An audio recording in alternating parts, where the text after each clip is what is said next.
Hola, soy Claudio Fuentes Armadanz, soy escritor, historiador y escritor del libro La conspiración Kronstadt.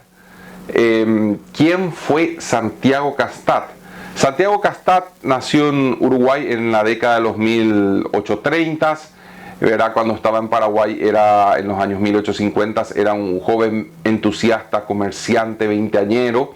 Tenía vínculos comerciales, con Montevideo, con Buenos Aires y con la comunidad paraguaya, tanto migrante como en el exilio en la época del gobierno de Carlos Antonio López. Posteriormente a la apertura comercial que hubo en 1852 como consecuencia de la caída de la dictadura de Juan Manuel de Rosas y el reconocimiento de la independencia del Paraguay por parte de la Confederación Argentina.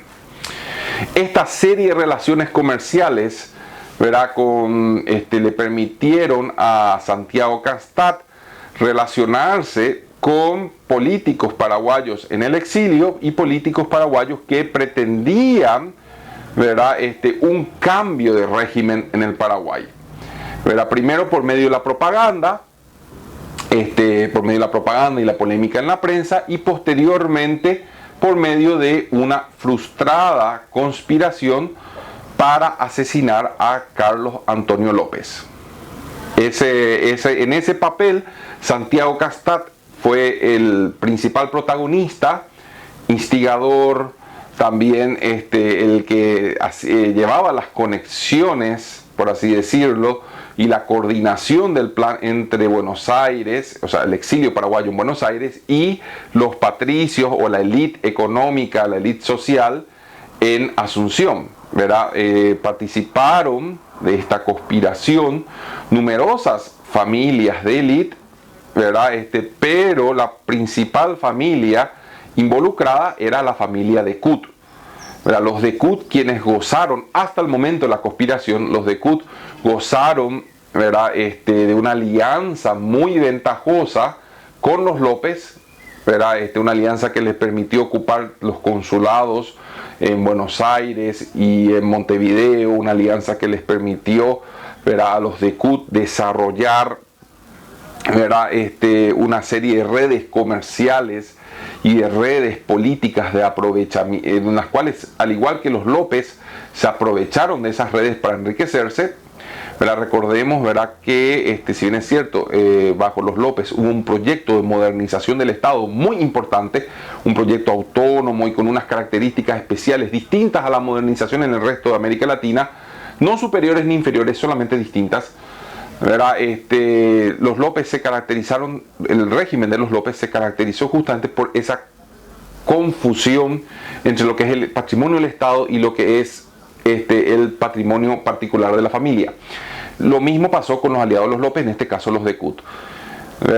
La conspiración tenía que asesinar a Carlos Antonio López y probablemente también asesinar a sus hijos, a los hermanos López, incluyendo Francisco Solano López principalmente, en febrero entre enero y febrero de 1859, aprovechando el momento delicado diplomático que el Paraguay estaba, porque en ese momento se produjo la expedición punitiva de los Estados Unidos, de la Armada de los Estados Unidos, una expedición punitiva, para solucionar tanto el incidente Hopkins como el incidente del Water Witch.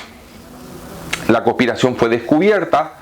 No sabemos el alcance de la conspiración en sí misma, o sea, no sabemos si en qué momento del desarrollo de la conspiración. De hecho, no hay muchos datos de la conspiración, en los archivos.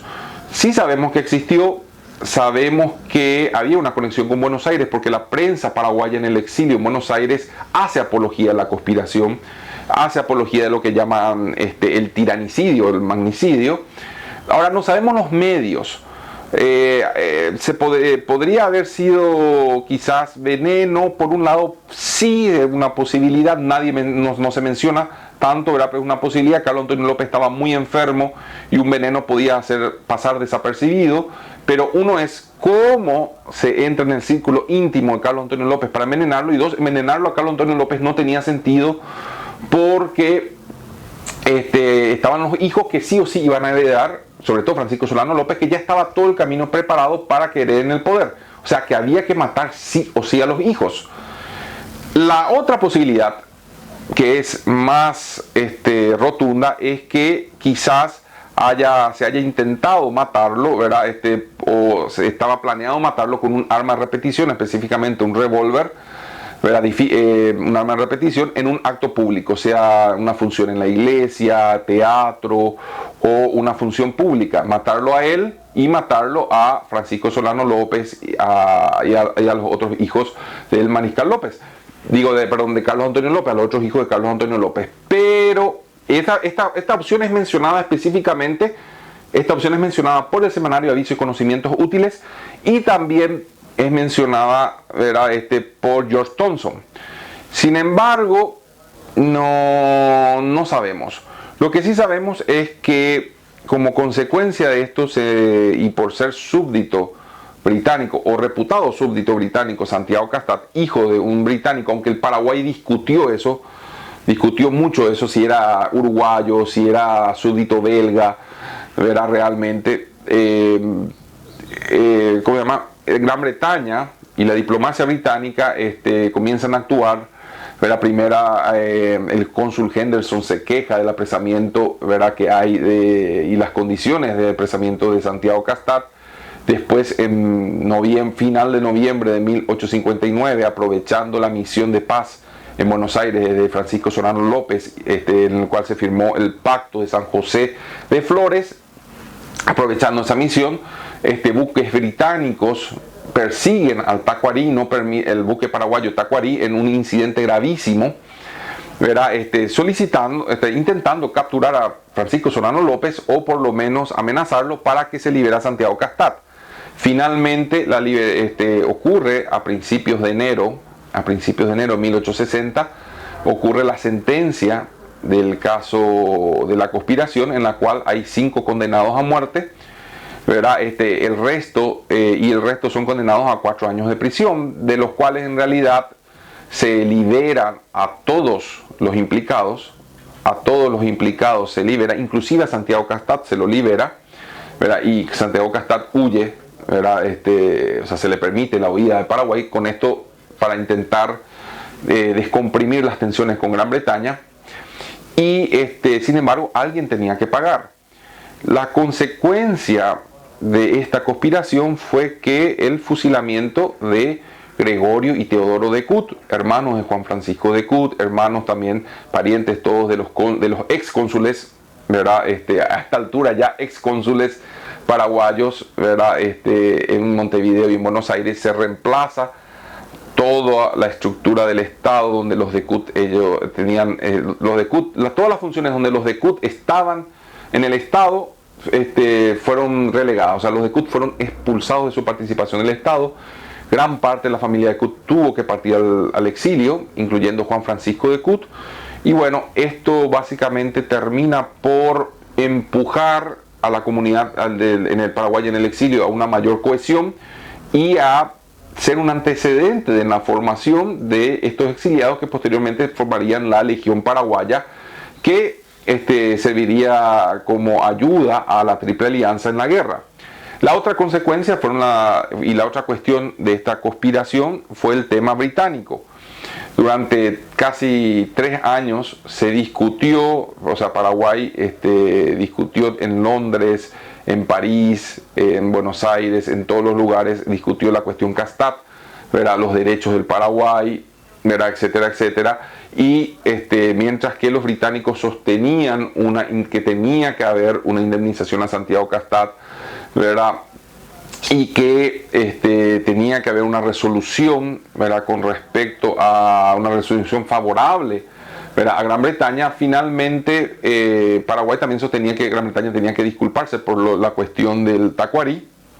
Finalmente, en 1862 se llega a un acuerdo y se normalizan las relaciones.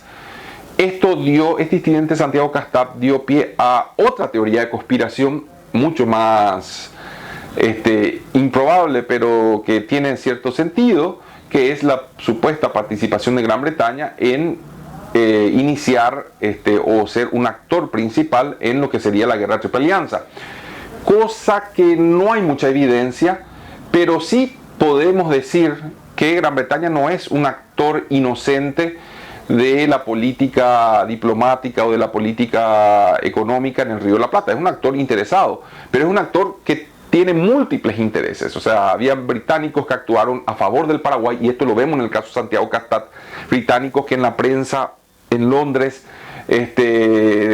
decían cosas a favor del Paraguay y otros británicos en contra del Paraguay.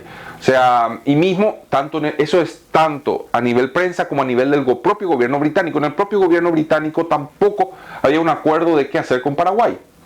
Entonces, no hay mucha evidencia con respecto a si Gran Bretaña es el gran iniciador de la guerra. No lo es. La guerra de Triple Alianza es una responsabilidad de las élites de Paraguay, Argentina, Brasil y Uruguay, ¿verdad? Y sus disputas internas y externas, pero sobre todo el caso Santiago Castat y la conspiración Castat da pie a una conspiración mucho mayor, ¿verdad? En el imaginario regional, que es la cuestión británica en la guerra de Triple Alianza.